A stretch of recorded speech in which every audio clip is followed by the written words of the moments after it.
Okay, so FN2 in for a health check and some power runs, and the only modification that we can see is a somewhat mackled exhaust system, but it has got an M2 back box on it, and she has got 206 brake horsepower, which isn't bad, and it's a great starting point, and it proves that the car's healthy enough to move forward and start tuning, start adding parts like maybe a CPL induction kit and a Tegiwa exhaust, maybe a Japspeed 4-to-1 manifold. But that's what we've got here. We've got a good basis for a stock car to start to be tuned.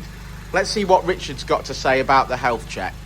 So Richard, we've put the car on the dyno and we've run it, and it's achieved 206 brake horsepower, which I've just said seems pretty healthy. Yeah, it seems pretty reasonable. It's had a centre box delete. And it's also had a different back box on it. Yeah, I believe it's an M2 back box available on the website, but there are obviously other options available, like the Tegiwa 70mm, which I think this customer will go for. Now, you've done the health check this morning, which is basically us putting the car on the ramp and going straight to all the problem areas that we know with FN2s. Yeah, sort of common issues that we're fully aware of. So in this particular car's instance, a lot of cars we see, surprisingly on FN2s, have had new front shocks and springs.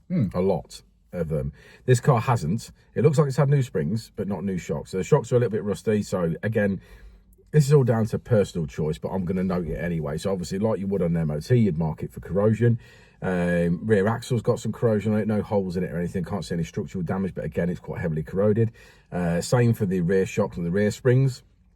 Rear axle bushes, which you obviously commonly see on these. Yeah, we see a lot of rear beam bushes. Yeah, so rear beam bushes, that's one of our most common fixes here. It's missing its rear backing plate. Yeah, like missing. Yeah, rear backing plates are rusted off and gone.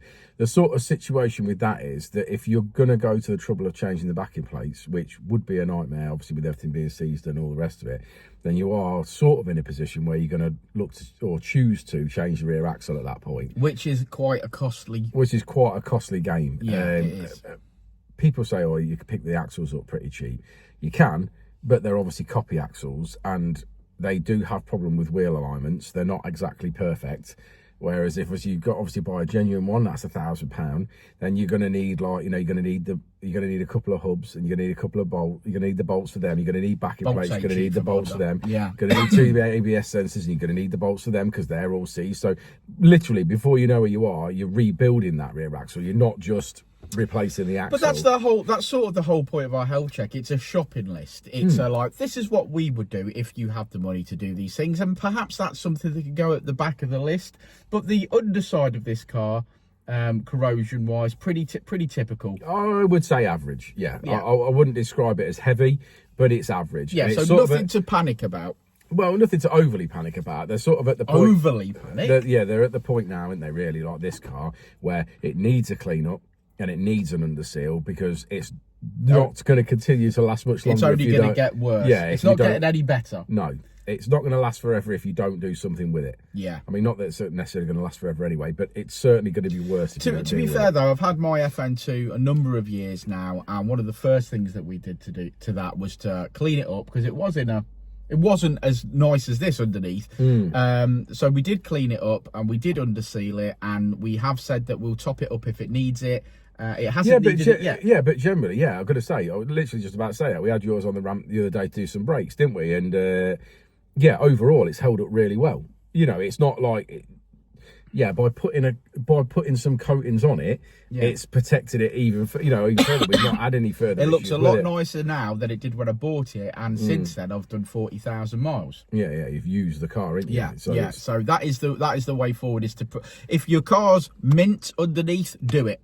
If your car's a little bit ropey underneath, do it. If it's got fist holes in it, it's probably a bit too late. Yeah, it might be done. So that's the point. Is I know we say if it ain't broke, don't fix it, but in this case, it's preventative maintenance, isn't it? You're going to save yourself heartache further down the line if you deal with it now. The problem with these cars as well is they do suffer with water leaks in the boot, and that does not help the rust at all.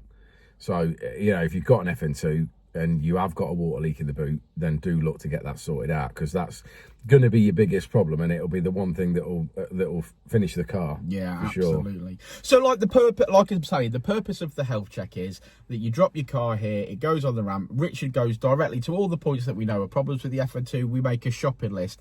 Then, at that point, you can work through that shopping list. We do it so that, for example, an example here is most of them need rear beam bushes. So on our health checklist, there will be rear beam bushes, it will be the price of the bushes, the price of the labor, and then people could go through and periodically pick something off and say, right, I want to book in for this, or I want to book in for that, or I want to do the whole thing. It's there. When we're looking at corroded springs and shocks and things, we tend to say there's a price for a set of coilovers, and the only reason we do that is because springs and shocks can still be very expensive from Honda. Yeah, they can. You know, a set of IBAC springs is 240 quid plus. You know, so there's still quite a lot of money in that. So at that point, if you're going to go coilovers, you're replacing from the top to the bottom. Yeah, definitely. You're refreshing the whole suspension. Well, you're doing top mounts, you're doing springs, you're doing everything, aren't you? You know what I mean? So if you ever see one of our health checklists and it says coilovers, that's not us trying to upsell a set of coilovers. It's just literally that's the quickest solution to that problem. And most people, in most instances, it's cheaper as well. Yeah, most people are trying to modify anyway. They want to move forward. So when you've got a tired set of suspension, like let's just say, for example, this car's 15 years old. Is it more than that now? Is it 17 years old? Yeah, it could be. If it's an 07, it could be 17 years old. You know, the shocks and springs, they've done a great job. They've held up till now, and now they're corroded and they're done. You fit brand new coilovers or brand new suspension to it, and it'll feel brand new again. That's the point. It makes a big difference. On my own car, I've got BC coilovers, and it's fully polybushed with Powerflex bushes. Personally, all my cars are on BCs. Yeah, so yeah, we like BCs. They're our sort of go-to.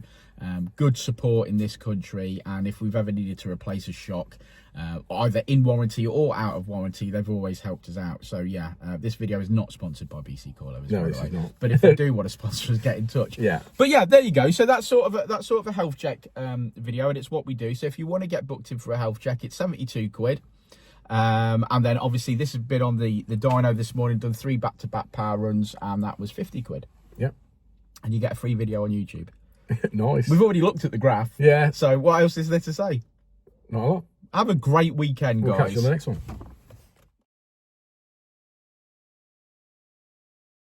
Before and I'll say it again. Life moves pretty fast.